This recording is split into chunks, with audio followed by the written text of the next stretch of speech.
Porto Negócios. Apoio BTP Brasil Terminal Portuário. Acreditar e inovar. Eldorado Brasil. Modal GR. Tecnologia, inovação e resultados. E Praticagem de São Paulo. Segurança, tecnologia e produtividade a serviços do Brasil.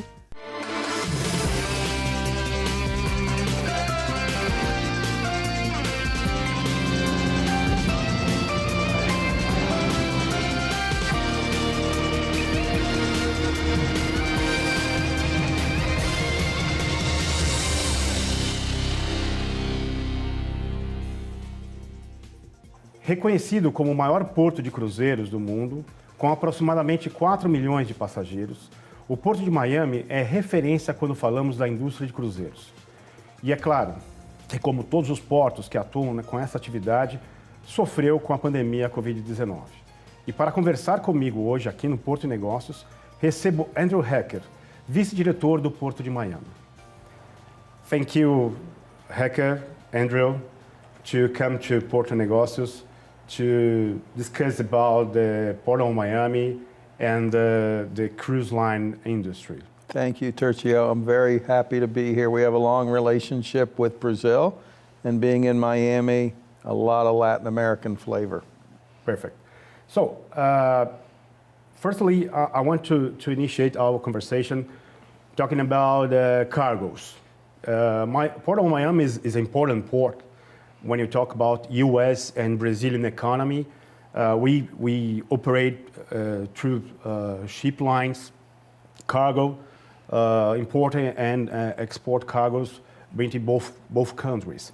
What do you think and what do you bring to us and how Port of Miami fought during the period of COVID-19, the port operation, just discussion about cargo operation. Okay. So, and thank you for asking. I think as we look to the future, we'll talk about COVID in the past, we bring some exciting things for doing business and trade in both directions with Brazil. Regarding cargo and COVID, and we're also a cruise port, the largest cruise port in the world, but for cargo and COVID, what was interesting for us is while COVID, the pandemic, it really devastated across the entire globe, and we would see our cargoes shrink or the volumes become lower across areas of the world. So Asia cargo went down, but then as Asia cargo started to come back up, European cargo went down, European cargo started to settle, and then we had issues with Latin America cargo and the volumes would go down. However, we found a changing dynamic within the population. If you couldn't travel and there was no discretionary spending on vacation or entertainment, people started to purchase for their residents, whether there were home gymnasiums or they called them stay vacations, where they would purchase tents or amenities for their families, for their children, and actually vacation in their backyard. We started to see cargoes lift dramatically. In 2021, our volumes went up 17%. And as we've looked to that, we had to be nimble in terms of dealing with the congestion, keeping the labor force employed. Ports were considered a strategic operation in the United States, so our employees had to come to work and we had to service the vessels, service the cargoes, and get the products, whether they were discretionary entertainment or life and safety or personal protection. You know, a lot of gloves, a lot of masks, a lot of volumes moved through Port Miami, and certainly some of those volumes came out of Brazil. So, Andrew, when you talk about these upsides and downsides from the COVID-19, all the pandemic, we have some unbalanced supply chain, and we can give some examples such as reefer container operation. When one French fries container that comes from Netherlands, and we deliver back some animal protein, meat, the prices of these shipping services achieve in the highest level. And another thing that we observed in this period is the time that you have to receive a reefer, a container reefer. All the container spend in average 6 times in a life cycle during the year. And in this time, we have just 2 times, 2.5 times. Talk more about these observations to us. Well, you should get your French fries from the United States. We'll send them through Miami. Inflationary prices, including those dramatic increases in the cost of moving a container from one port to another port. While that we don't have a lot of control on. We're a landlord port. We're not the ship line, and I know the ship line sets that kind of pricing. What we were able to do is, and employing technologies and create transparency, is to at least let the cargo owner or the business that was procuring or handling the cargo, at least let them try to get as much value out of the cargo and out of the supply chain process as possible. So in some cases it was modernizing gates and creating new technologies. In other cases it was working with our partners to stay open extended hours. But the whole point being that while we couldn't control the price of a container, we could at least keep it congestion free. And I know other ports had issues, and it's hard enough when the cost of transporting your cargo goes up and then you can't get it on time, right? It really exacerbates the situation. So at least we kept cargo flowing. We never had vessels anchor offshore. We created communications between the cargo owners and where the cargo was positioned. We worked with our community to open up depots where the cargo could move off port quickly and at least be available. Yeah, really difficult. Those events such as the long line in LA, the problem in Suez Canal, the lockdown in the port of Shanghai, unbalanced the global supply chain, and those events brought that time a lot of problems. But let's back to cruise line operation. Tell us, Andrew, which happened in the first weeks in the pandemic. So we have some problems in the first, the second, the third week, renewed all the protocols. Tell us what changed in the port and what is the expectation in the next weeks and months after the beginning of the pandemic. Well, it's very interesting, and let me first say that we were brothers with Santos and also taking the vessels. And when you're the largest cruise port in the world, I think you have a responsibility to partner with the industry. And I'll talk a little bit about that in a second because there were some unintended benefits of doing that. But like everybody else, we were not prepared for that. And then nobody really knew. So in the first weeks, we thought it would be a month or two, and then there was an expectation. We were shut down in March of 2020. There was an expectation we would be open in May, and then as that appeared, that was not going to happen. Then the thought was September.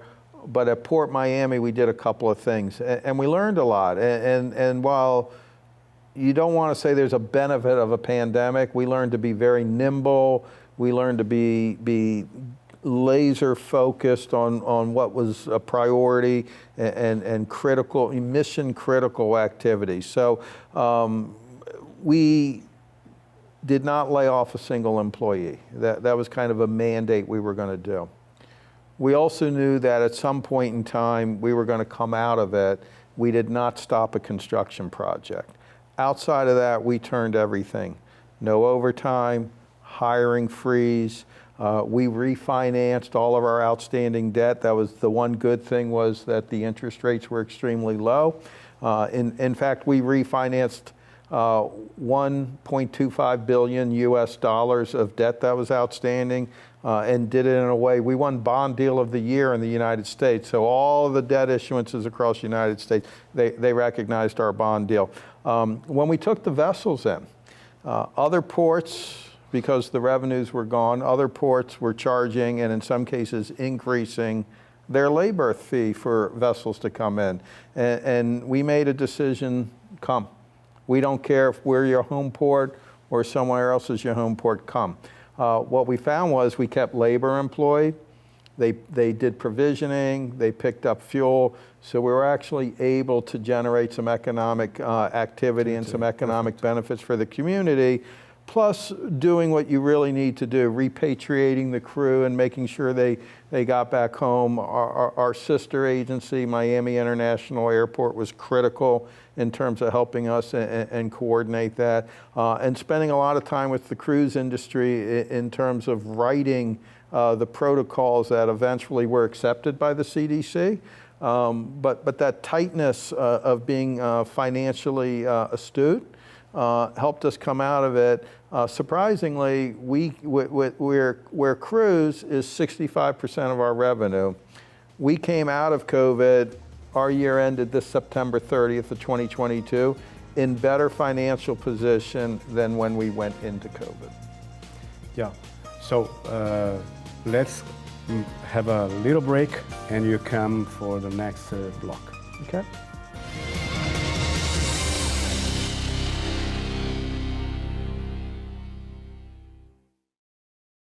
Para fazer de nosso país referência mundial na operação portuária, é preciso determinação. Sabendo onde queremos chegar, elevamos o padrão de excelência do Porto de Santos com operações altamente produtivas e sustentáveis. A BTP acredita no potencial da região e conta com a garra e persistência de sua gente para inovar e alcançar os resultados que nosso país merece. Brasil Terminal Portuário. Acreditar e inovar. Operando 24 horas por dia e 7 dias por semana, nas duas margens do nosso porto, estão o TEG, Terminal Exportador do Guarujá, TEAG, Terminal de Exportação de Açúcar do Guarujá, e TES, Terminal Exportador de Santos. Com mais de 20 anos de história, gerando milhares de empregos em nossa região e garantindo o escoamento portuário dos granéis sólidos, formando um elo logístico essencial para a cadeia do agronegócio no Brasil. O grupo está se modernizando, substituindo toda a estrutura por equipamentos mais modernos que reduzem a emissão de particulados durante o embarque. TEG, TEAG, TES. O Brasil passa por aqui.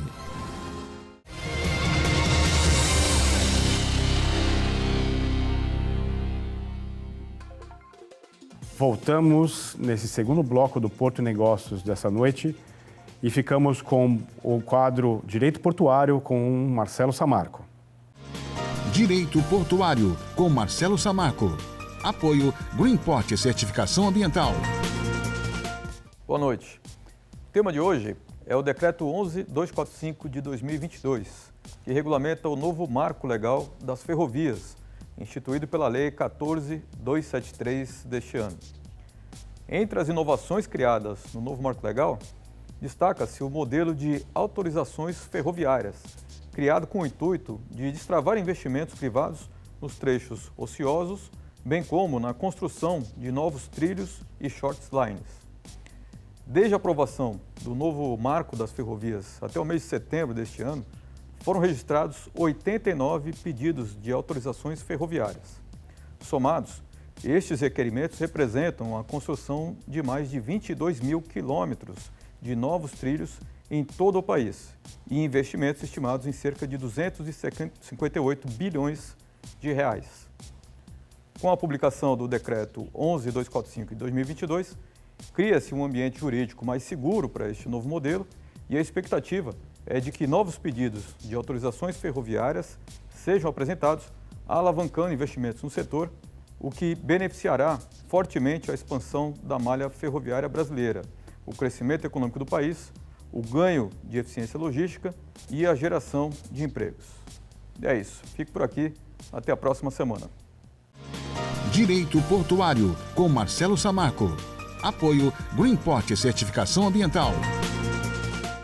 Obrigado, Marcelo, e voltamos aqui com Andrew Hecker, vice-diretor do Porto de Miami. So, Andrew, we talked about in the first block about the answers and the first responder activity that Port of Miami provided during the pandemic, and about the lessons that the port learned in this process, and about protocols, new protocols. We remember before the COVID-19, we have the crisis of Ebola, Yes. and all the health surveillance agents, they create a protocol at that time. Now here in Santos, I can give you an example. We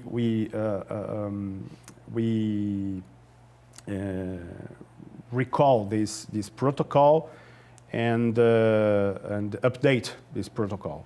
How it did it happen in Port of Miami?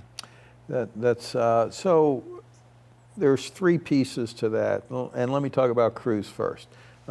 Cruise obviously had this huge impact of just immediately being shut down, turned off, and not coming back for a while. So there was a lot of very good scientific and detailed work on the processes, the sciences, the sanitation, eventually leading to vaccination and what have you, that the cruise industry spent a significant amount of time on, understanding that there were going to be requirements at some point in the future when they were able to get back to sailing. And that's important because I think one of the things we find now with the cruise industry is two. One, it is a different environment when you have 5, 6, 7,000 passengers all self-contained within this space, but also that they are in the spotlight, oftentimes with a health level that exceeds other parts of the industry. So I think what we found on the cruise side is that we had to put protocols in place, from sanitation to vaccination cards, that exceeded the standards. So whatever the standard was for an airline to fly, the cruise industry was higher. Whatever the standard was to go to a restaurant or to go to a hotel, the standard to go on a cruise ship was higher. And I think that brought a lot of comfort back to the population, and so that when cruise restarted, it went up very, very quickly. With cargo, a lot of the work is outside in distance and space, so that was not so much of an issue as rather temperature testing and close contact reporting. That was really a key. It's a self-reporting mechanism, but if you were in contact with somebody who then came down with COVID, you'd have to go through a self-reporting, work from home, few days, test, come back to work, and things of that nature. With the administration, a lot of what we do is technology, not so much out in the field. We almost exclusively work from home. Myself, our director, and about 4 others came into the office every day, which of course became quite safe because we were the only ones there. Yeah. And everybody else, we issued laptops and network connectivity and what have you. And the vast majority of our workforce worked from home, they worked remotely. Yeah, I think this changed the world. So here in Brazil, our health surveillance agents, they were more tight with the rules. Mm-hmm. So we spent 1 year more to back to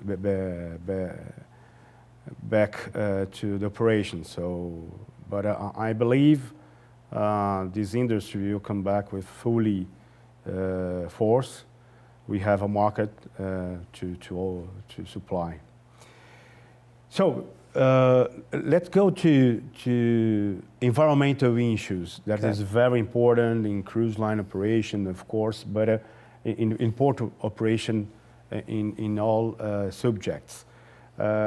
We have finished the COP 23 with ambitious challenges such as hydrogen and all the supply, energy supply in alternative ways. How Porto Miami is working in the environmental subject, specifically to aim these environmental targets that the politicians sign the contract in Egypt this year, and all the ports must make all the accomplishment of these aims. Okay. Well, this is my favorite subject, and we're probably going to have 2 shows, but I'll try to get through as you can spend we can spend the time with this. but this really is, because I lead to it a couple of different ways. There are a confluence of events that are all occurring at the same time, and sometimes it's better to be lucky and to see all these things come and take us in a certain direction. I'll start with our administration. Our mayor, Kava, her emphasis is on resiliency and sustainability and equity across the citizens and the population that lives there. To the point that while we've always been good stewards of our environment, we operate on the water and we need to maintain its quality. These issues are now really in our DNA. So on the cruise side, it will be the first cruise port in the United States to have multiple berths that cold iron, shore power. And we've already started on that project. It's about $90 million US. In November of 2023, we're going to have 5 berths able to turn on with the cold ironing with the shore power. Obviously, water quality and water safety and filtration and all of that, drainage systems, and we spend a lot of time with that.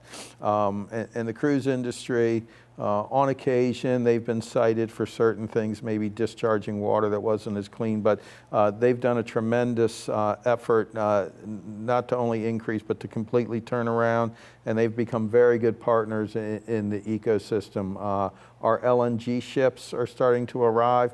On November 20th, Carnival brought a celebration, 7,000 passenger LNG powered ship. We welcomed her to Port Miami. MSC will be bringing LNG powered ships, and we just continue to move in a very, very good direction as far as cruise go.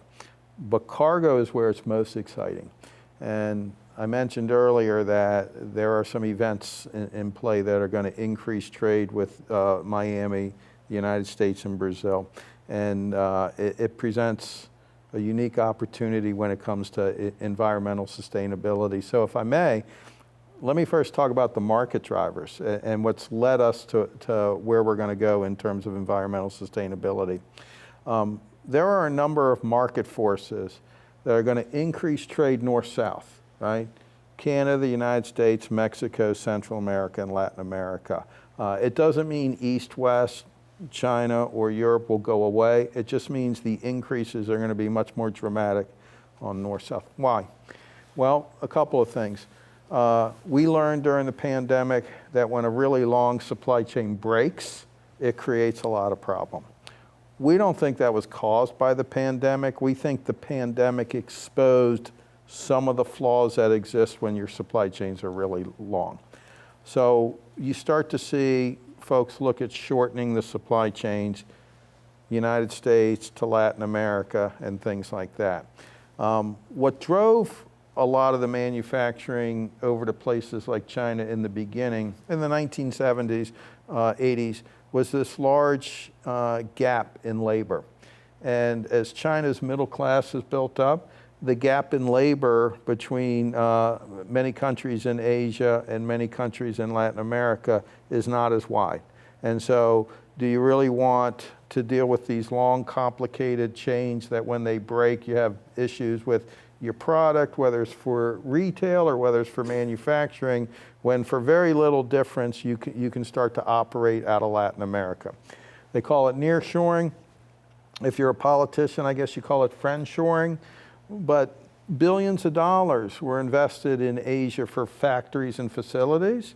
but they start to age out, or they need to be expanded, or the technology needs to be upgraded, and companies are starting to look and say, should I be making that investment in Asia, or should I be making that investment closer to home? And we're starting to see those investments materialize, and there are a number of companies that predominantly had operated out of China or Vietnam or companies like that, that their next plant is opening up in Mexico or Guatemala or Colombia or Brazil, and we're seeing that happen, we're seeing it accelerate. In the short term, the cost of fuel, geopolitical, I'm not political, geopolitical adversity, China's not our favorite at the moment. That helps move it, and those may cycle through. Fuel prices may come back down. Political strife may find a way to work itself out, but at this time, it's helping push all of that. But the biggest thing for us, and it just becomes a base of economic trade, is the drought and the issues we're having in the west of the United States, in California and Arizona and New Mexico and places like that. We are losing tremendous amounts of agricultural production.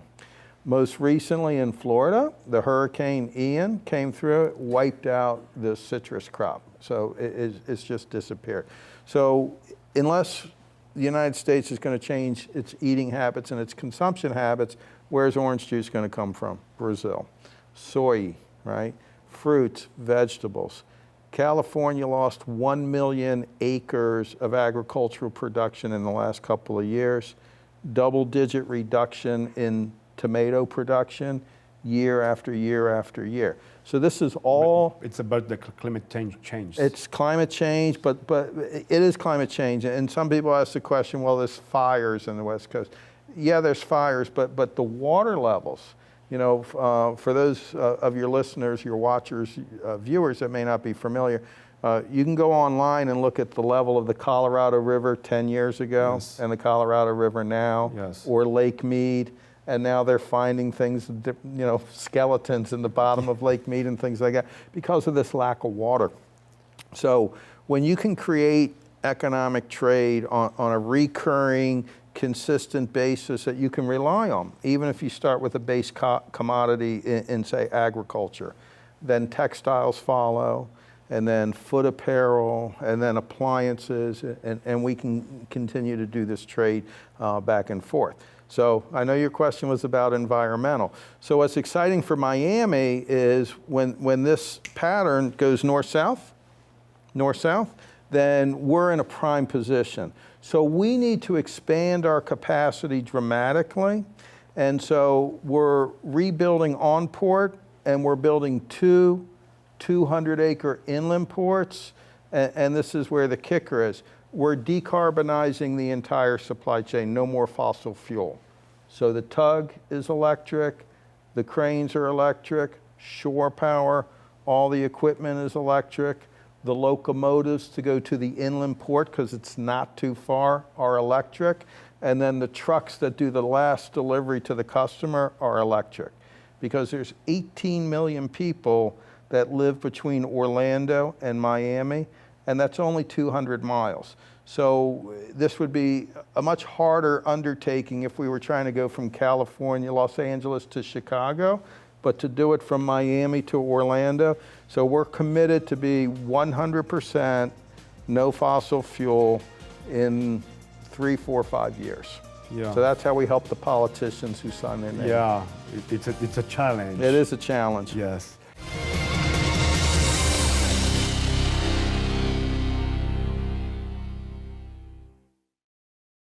Para fazer de nosso país referência mundial na operação portuária, é preciso determinação. Sabendo onde queremos chegar, elevamos o padrão de excelência do Porto de Santos com operações altamente produtivas e sustentáveis. A BTP acredita no potencial da região e conta com a garra e persistência de sua gente para inovar e alcançar os resultados que nosso país merece. Brasil Terminal Portuário. Acreditar e inovar. Somos a Modal GR, uma empresa de tecnologia focada em inovação e resultados. Dia a dia rompemos limites, alcançando novos mercados e trazendo soluções inovadoras para os nossos clientes. Desenvolvemos softwares, aplicativos, gerenciamos programas e automatizamos processos, com um time que é apaixonado por tecnologia. Seja impactado por nossas soluções. Modal GR. A entrega de resultados está no nosso DNA. Operando 24 horas por dia e 7 dias por semana nas duas margens do nosso porto estão o TEG, Terminal Exportador do Guarujá, TEAG, Terminal de Exportação de Açúcar do Guarujá e TES, Terminal Exportador de Santos. Com mais de 20 anos de história, gerando milhares de empregos em nossa região e garantindo o escoamento portuário dos granéis sólidos, formando um elo logístico essencial para a cadeia do agronegócio no Brasil. O grupo está se modernizando, substituindo toda a estrutura por equipamentos mais modernos que reduzem a emissão de particulados durante o embarque. TEG, TEAG, TES. O Brasil passa por aqui.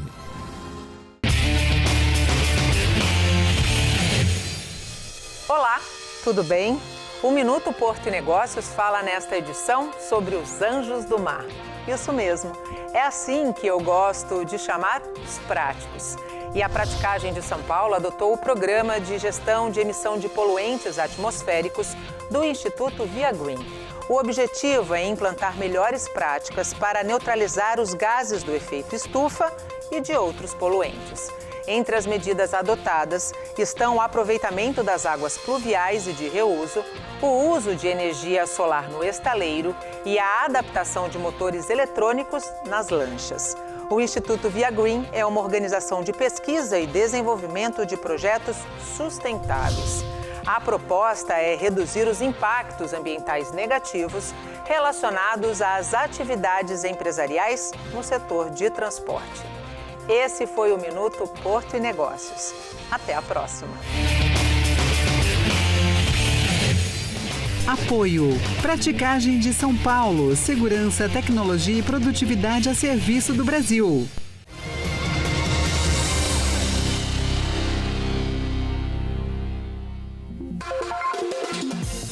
Voltamos com o terceiro bloco do Porto e Negócios dessa noite e acompanhamos agora o Momento Arbitrar com o Angelino Caputo. Momento Arbitrar. Um dos temas que tem provocado mais debates atualmente no Porto de Santos é a operação verticalizada na movimentação de contêineres, ou seja, a presença de terminais portuários, de recintos alfandegados, de redex e até mesmo de transportadoras terrestres de propriedade dos armadores, que são os proprietários dos navios. A princípio, os arranjos verticalizados deveriam se apresentar como alternativas logísticas para os donos das cargas, que poderiam também escolher empresas independentes para movimentar e armazenar suas mercadorias. Ocorre que, por ser uma opção do navio escolher em qual terminal as cargas serão embarcadas ou desembarcadas, muitas vezes os armadores dão preferência a movimentar essas cargas nos seus próprios terminais, independentemente das condições comerciais e de eficiência oferecidas pelos demais terminais. Quando isso ocorre de uma forma abusiva, temos um desequilíbrio concorrencial do mercado, decorrente de uma conduta chamada self-preference. Isso acende uma luz de alerta, tanto para os órgãos responsáveis pela formulação das políticas públicas para o setor portuário, como para os órgãos de controle da concorrência. Isso porque, se houve incentivo para a instalação de terminais independentes, não há por que admitir práticas abusivas de mercado que privem essas empresas da movimentação e armazenagem de cargas, em detrimento dos grupos econômicos que possuem o poder de direcionar as cargas para os seus próprios terminais. Além disso, essa prática é agravada porque os principais armadores do mercado celebram entre si acordos de compartilhamento de navios, os conhecidos VSAs. Normalmente esses acordos incluem cláusulas de preferência por terminais próprios, ou seja, mesmo que o terminal portuário não seja de propriedade de um armador específico, os navios desse armador são obrigados a atracarem nos terminais de propriedade de outros armadores com quem tenham os acordos de VSAs. Para que não haja um comprometimento muito grave do ambiente concorrencial, é necessário que sejam impostas restrições quanto à participação admitida no mercado por empresas verticalizadas, permitindo a convivência destas com terminais independentes e deixando a cargo do cliente final a escolha pela sua melhor opção logística. No caso do Porto de Santos, aproxima-se a licitação do terminal conhecido como STS-10, onde se espera o máximo rigor dos órgãos competentes na avaliação concorrencial prévia à licitação, de forma a se evitar a quebra de terminais portuários e recintos alfandegados já estabelecidos no Complexo Portuário Santista. Momento Arbitrar. Obrigado, Caputo. Voltamos agora do estúdio com Andrew Hacker, vice-diretor do Porto de Miami. Andrew, we have some economic world environment now. Inflation, worldwide, interests, high level, freights prices, they start to get a better level. The movements in the chess among China, US, Europe, the Russian war in Ukraine. What do you think about the port economy talks with this worldwide economy movement? When you talk about, for example, China, you have today some countries make a movement we call China +1, that you put some factor in the China, but you use another country to put another one to make a strategic movement, not put all the eggs in the same basket in China, for example. Right. How do you think port, in thinking port such as port plus industry, port as a cluster, can offer to port economy, and how do you think Porto Miami talks with these guidelines? Well, that's a lot to tackle, but I'll start with, we've seen these global forces before, and whether it was you call the global financial crisis that started with these bundling of subprime mortgages, and then when that came crashing down, people thought it would never end. You go back further to the dot-com implosion, and then people thought it would never end. There's going to be some difficult maneuvering through the inflation and the interest rates, and as federal governments try to step in and control it, including our Federal Reserve, they're as wrong as often as they are correct, and sometimes they have unintended consequences. I think while those will create challenging situations and challenging times, I think that will have a tendency to work its way through. I think earlier when I referenced nearshoring or friendshoring, I think you're already starting to see these China +1 type of relationships. For those in the port industry, if you go back to 2000 in the United States when there was the West Coast strike, all of this proliferation of capacity and volumes moving to the East Coast was really a result of West Coast +1.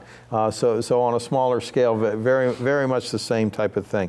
I think companies are learning how to be more nimble, and it's not just one big factory or one big warehouse for economies of scale. I think people are starting to understand in the world of Amazon and same-day delivery that all of the value is not tied up in how much per unit, but rather the ability to service the customer, deliver on time. And so I think this scattering actually aligns itself well with how the economy is going. For us in the port, I think there's a couple of things. One, on the cruise side, when I say cruise is recession-proof, at least in the Caribbean, we do really well, because when there tends to be global uncertainty, some cruise lines will just concentrate back in the Caribbean because it's safe, it's known. Anyone that likes cruising understands cruising in the Caribbean. So we tend to be somewhat insulated on the cruise side. On the cargo, it is truly the supply and demand curve. So as recession or inflation takes its toll, I think we may see cargoes go up and down. What we as ports need to do much, much better is our customers tend to be our ship lines that call. If you're a landlord port, it's your terminal operator. And almost everybody else seems to be a somewhat ancillary participant, stakeholder, what have you. We have an ability as the central conduit for global trade to reach further into what the customer wants, what the customer needs. And it's not to bypass the ship line, but to rather work with the ship line because 95% of all global trade comes through a port. And if ports act as an isolated warehouse without a roof, where cargo comes, it stays, and then eventually it leaves, we're not participating in the economy as much as we should. And I think ports have a great opportunity and to be agnostic. It's not one ship line favored over another. It's not one customer favored over another, is to really become like more of a third-party logistics provider, a 3PL, and to consolidate and aggregate the information and let the parties use that information to their best advantage, transparency, flow of cargoes, and things of that nature. I think that helps bring pricing down. I think that creates better economic benefits across everywhere, and I think that's an area, and part of what we're doing is we're building out is we're employing some of those technologies and working more closely with the beginning manufacturer and the end user to try to see what we can do across the supply chain. Hey, covering this subject about technology, a lot of ports worldwide, so Rotterdam with Port XL. In Singapore, you have Unboxed. So each port, they created environment of innovation, environment to invest in startups, to provide solutions to the port operations in all questions. For environment, any kind of port-city relationship, city-port relationship, and the operation itself. How is this innovation environment in Port of Miami, and how this talks with all this, your question about take a position in the US? So in my mind, each port, they are very, they are very regional. Yep. So you dispute with each other a part of the U.S. economy. How you use innovation to talk with these issues? That is a great question, in part because I get jealous sometimes of different regions of the world have the ability to operate a certain way. We have some advantages in operating some other way. And I know in Colombia, in Cartagena, for example, their Delta X program, which is all about funding startups and things of that nature. We participate differently. We obviously encourage, and Miami has become a draw and an attraction. They call, if you're familiar with Miami and South Beach, they now call Miami Silicon Beach instead of Silicon Valley because the amount of innovations that's moving into the area. But it's other agencies, quite truthfully, it's other agencies that are bringing that innovation. We just participate as stakeholders in what our needs are, but we have the Beacon Council, which is an economic development arm. Enterprise Florida is an economic development arm, but we operate as an interested party, not as a driver or a funder of that kind of innovation. And that's why I get jealous sometimes where I see ports actually controlling that kind of incubation environment. It's certainly where we want the world of ports to be. So we just watch and see what others do that we can take advantage of, I guess. But technology is critical in today's world, right? Thanks.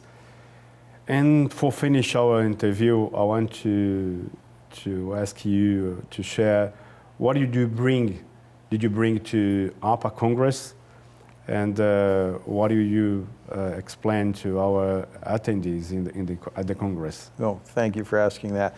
Two things. This year, we've been coming for several years now. It is the best conference I go to every year. because of the reasons I mentioned, that we have such a focus now on increasing trade with Latin America. So this year, for the first time, we have an entire pavilion. We're going to run videos on our programs and have handouts and network. And tomorrow on Tuesday at 4:30, I'm going to be giving a presentation on these developments that I'm talking about that are going to more than double our capacity, completely decarbonize the environment, and they're all focused on this increase of trade, in part because of agriculture and nearshoring and things of that nature. So what we're bringing is this $800 billion investment we're going to be making to bring these things to market and to build this infrastructure. Perfect. So our time's over. And gostaria de agradecer aos espectadores do Porto Negócios dessa noite. Hoje eu estive com Andrew Hacker, vice-diretor do Porto de Miami, que nos condecorou aqui com uma bela entrevista sobre o Porto de Miami, a atividade de cruzeiros. Foi muito gratificante para a gente. Thank you, Andrew. Thank you so much for having me. Yeah. So, vejo você na próxima semana, no mesmo horário, aqui na TV e no stream.